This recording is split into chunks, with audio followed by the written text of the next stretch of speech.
नमस्कार, आप देख रहे हैं अपना हिमाचल। मैं हूं आपके साथ सचिन चौहान। खबरों की शुरुआत करेंगे बड़ी खबर के साथ और फिलहाल ये बड़ी खबर सामने आ रही है। सीएम सुक्खू से सुखबीर सिंह बादल की मुलाकात हुई है। शिरोमणि अकाली दल के अध्यक्ष हैं सुखबीर सिंह बादल।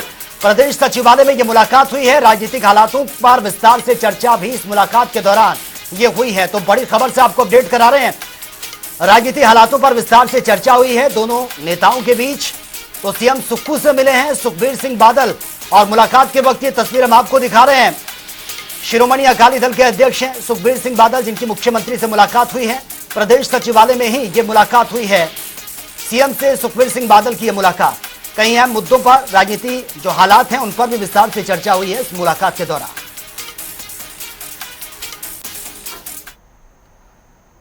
तो चलिए आगे बढ़ते हैं एक और बड़ी खबर के साथ। और यह बड़ी खबर सामने आ रही है हिमाचल मंत्रिमंडल की अहम बैठक को लेकर। यह बड़ी खबर है। सीएम सुक्खू की अध्यक्षता में फिलहाल यह मीटिंग चल रही है।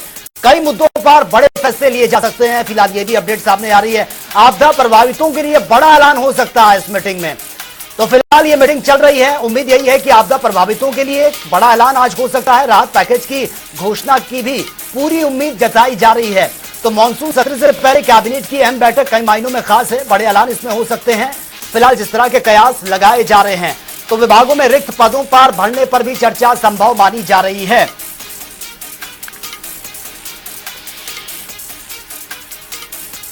और हिमाचल प्रदेश के ब्यूरो चीफ विकास शर्मा इस वक्त हमारे साथ सीधा लाइव बने हुए हैं। विकास, फिलहाल इस वक्त मंत्रिमंडल की बैठक चल रही है और बहुत उम्मीदें हैं। आपदा प्रभावितों के लिए बड़ा ऐलान हो सकता है। राहत पैकेज की भी संभावना। फिलहाल क्या कुछ जानकारी आपके पास?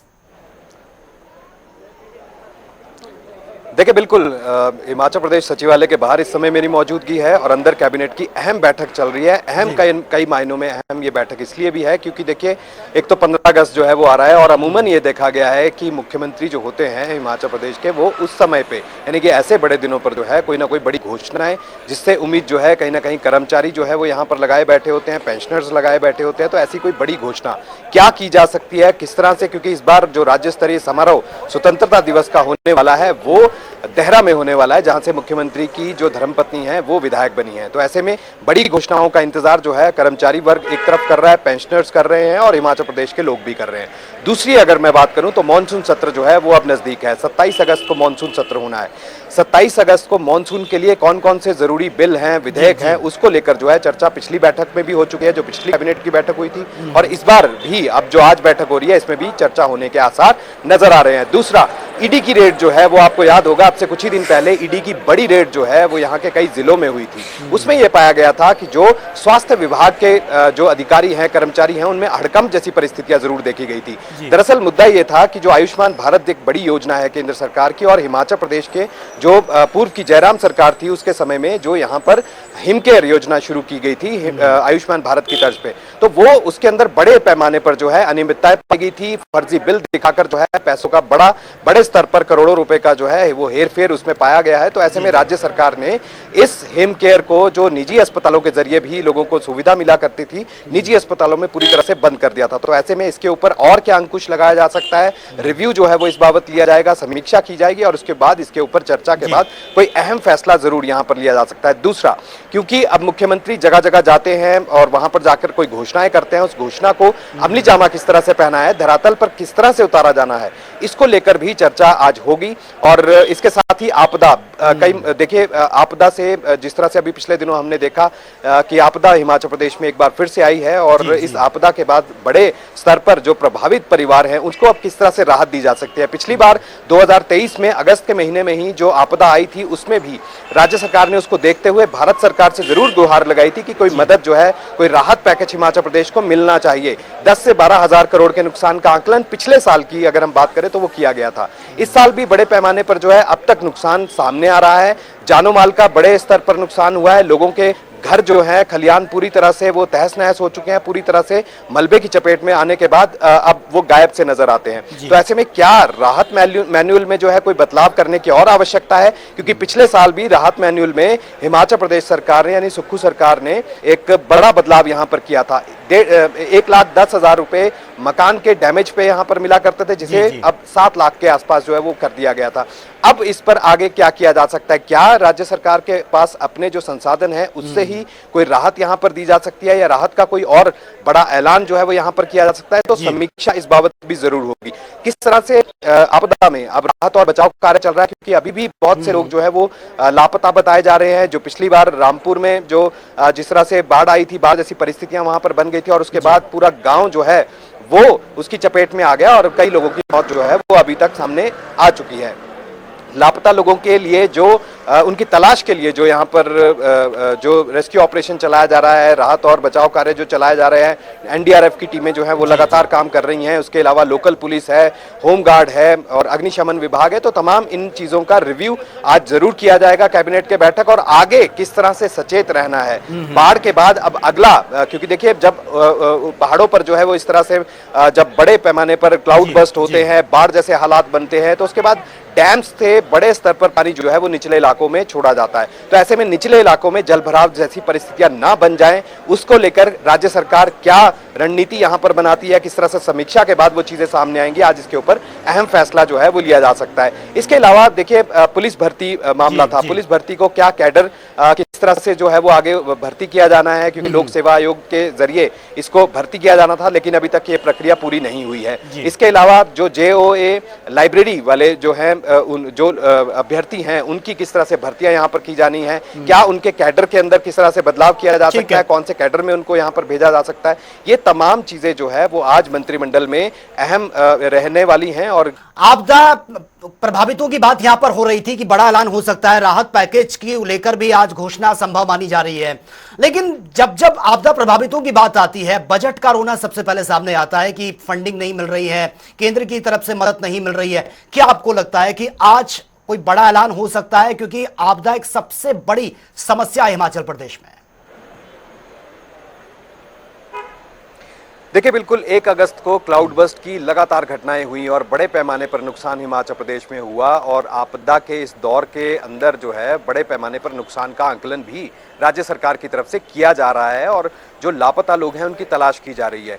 कैबिनेट की बैठक में यह अहम रहने वाला है कि राहत के तौर पर अब आगे उनके साथ क्या किया जा सकता है। जो प्रभावित परिवार है, क्योंकि एक ही परिवार के लगभग पूरा परिवार जो है वो पूरी तरह से आपदा की चपेट में आया, और उसके बाद जो है लोग अभी भी लापता हैं जिनकी तलाश की जा रही है। एनडीआरएफ अपने स्तर पर तैयारी कर रहा है, लेकिन इसके साथ ही केंद्र सरकार की तरफ जो है वो राज्य सरकार की जिस तरह से बात हुई थी, मुख्यमंत्री को फोन आए लगातार, अमित शाह हो गए या फिर जेपी नड्डा हुए हैं या फिर अनुराग ठाकुर हैं या प्रधानमंत्री हैं, सब तक ये बात जो है वो यहाँ की जो राज्य सरकार है उसने पहुंचाई है। राहत की मांग जो है वो की जा रही है, पिछली बार भी मांग की गई थी, लेकिन यही राजनीति जो है वो इस पूरे मसले पर की गई और ये कहा गया कि केंद्र सरकार की तरफ से कोई बड़ी मदद जो है वो राज्य सरकार को यहाँ पर आपदा के दौरान नहीं मिली है।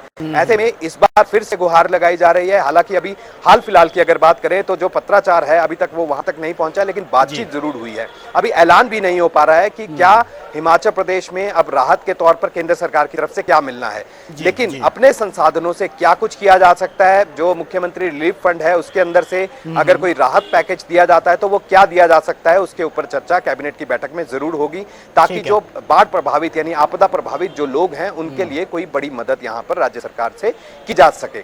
इसके साथ ही देखिए, जिस तरह से मैंने पहले भी आपको बताया, अहम ये रहने वाला है कि 15 अगस्त आ रहा है और ऐसे में जो राज्य के लोग हैं, सरकारी कर्मचारी हैं, पेंशनर्स हैं, डीए की किस्त की यानी महंगाई भत्ता जो है उसकी मांग यहां पर की जा रही है, लंबे अरसे से इंतजार किया जा रहा है। तो ऐसे में क्या वो इंतजार पूरा हो सकता है, क्या राज्य सरकार बड़ी घोषणाएं इस पर कर सकती है, कौन कौन से विभागों के अंदर से क्या क्या चीजें जो लंबित मामले पड़े हुए हैं उसके अंदर क्या उनको सुलझाया जा सकता है, इस तमाम मसलों को लेकर जो है आज कैबिनेट में एक लंबी चर्चा होने के आसार है और उसके बाद कोई अहम फैसला यहाँ पर जरूर लिया जा सकता है। तो इसी तरह से कैबिनेट की बैठक कई मायनों में अहम है। दूसरी तरफ मानसून सत्र है वो भी आने वाला है, उसको लेकर पहले ही हर कैबिनेट में इन चीजों के ऊपर चर्चा जो है वो यहाँ पर जरूर होती है। देखना यही होगा कि क्या इस बार इस कैबिनेट की बैठक में जो है वो क्या कुछ ठीक है। विकास, आप नजर बनाए रखिए और कोई भी अपडेट आपके पास आती है आप तुरंत इन्फॉर्म कीजिएगा। फिलहाल बहुत बहुत शुक्रिया आपका इस तमाम जानकारी के लिए। तो चलिए आगे बढ़ते हैं एक और बड़ी खबर के साथ, और मंडी से यह बड़ी खबर सामने आ रही है। सुंदरनगर बाईपास वन वे हो चुका है, 4 लेन बारिश से पूरी तरह से क्षतिग्रस्त हो गया था। सुंदरनगर शहर से वन वे ट्रैफिक बहाल हो चुका है। पंडो विंद्रावणी में स्थापित पुलिस चौकियां और पुलिस ने स्थापित की हैं 2 अस्थायी चौकियां। तो देखिए, लगातार बारिश के चलते जो रास्ते हैं वो अवरुद्ध हो रहे हैं, हालांकि इनको खोलने का काम युद्धस्तर पर चल रहा है और पुलिस ने स्थापित की हैं अपनी 2 अस्थायी चौकियां। लैंडस्लाइड होने पर ट्रैफिक को रोकने का काम किया जाएगा। अगर लगता है कि आगे खतरा है, लैंडस्लाइड हो रहा है, तो ट्रैफिक को रोक दिया जाएगा। युद्धस्तर पर मार्गों को खोलने का काम भी चल रहा है। जैसे ही बारिश रुकती है, हालात सही होते हैं, तो तुरंत युद्धस्तर पर काम भी शुरू हो रहा है। तो 4 लेन बारिश से पूरी तरह से क्षतिग्रस्त हो गया था। फिलहाल अपडेट सामने आ रही है, सुंदरनगर शहर से 1 वे ट्रैफिक बहाल कर दिया गया है। पंडो विद्रावणी में स्थापित हुई हैं पुलिस की चौकियां और पुलिस ने अपनी 2 अस्थायी चौकियां स्थापित ये की हैं। चलिए आगे बढ़ते हैं। बांग्लादेश में राजनीतिक उठापटक लगातार जारी है। इस बीच वहां पर रहने वाले हिंदुओं पर हमले किए जा रहे हैं, मंदिरों को नुकसान पहुंचाया जा रहा है। इसी को लेकर विश्व हिंदू परिषद हिमाचल प्रांत के मंत्री अधिवक्ता तुषार डोगरा ने इस पर चिंता जताई है। उन्होंने कहा कि बांग्लादेश हिंसा और अराजकता से पूरी तरह से ग्रस्त है। निर्वाचित प्रधानमंत्री के त्याग पत्र देने और देश छोड़ने के बाद अराजक तत्व काफी हावी हो गए हैं और कानून व्यवस्था भी पूरी तरह से निष्प्रभावी हो चुकी है। वहीं विश्व हिंदू परिषद ने भारत सरकार से आग्रह किया है कि वो बांग्लादेश में अल्पसंख्यकों की सुरक्षा के लिए हर संभव कदम उठाए।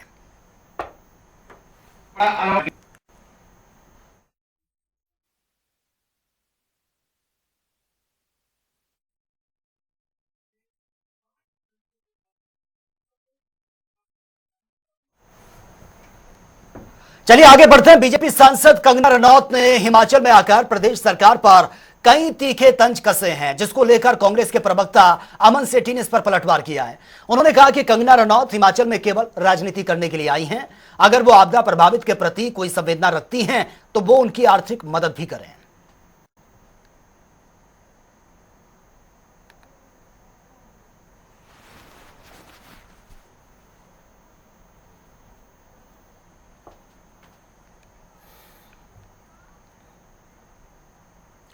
और चंबा में छात्रों के शिक्षा के साथ यह खिलवाड़ किया जा रहा है। प्राथमिक स्कूल में शिक्षकों की कमी से विद्यार्थियों को काफी दिक्कतें हो रही हैं, परेशानी हो रही है और इसी को लेकर अभिभावकों ने स्कूल में शांतिपूर्ण धरना प्रदर्शन शुरू कर दिया है। साथ ही प्रशासन से जल्द ही स्कूलों में शिक्षकों की भर्ती करने की मांग भी उठाई है।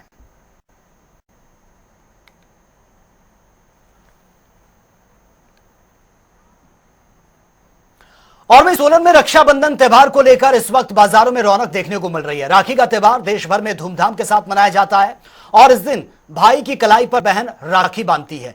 इसी को लेकर सोलन के बाजार भी अलग अलग प्रकार की राखियां यहां पर देखने को मिल रही हैं। बाजार राखियों से सजे हुए हैं। सोलन के बाजार में चांदी की राखी की सबसे ज्यादा डिमांड हो रही है।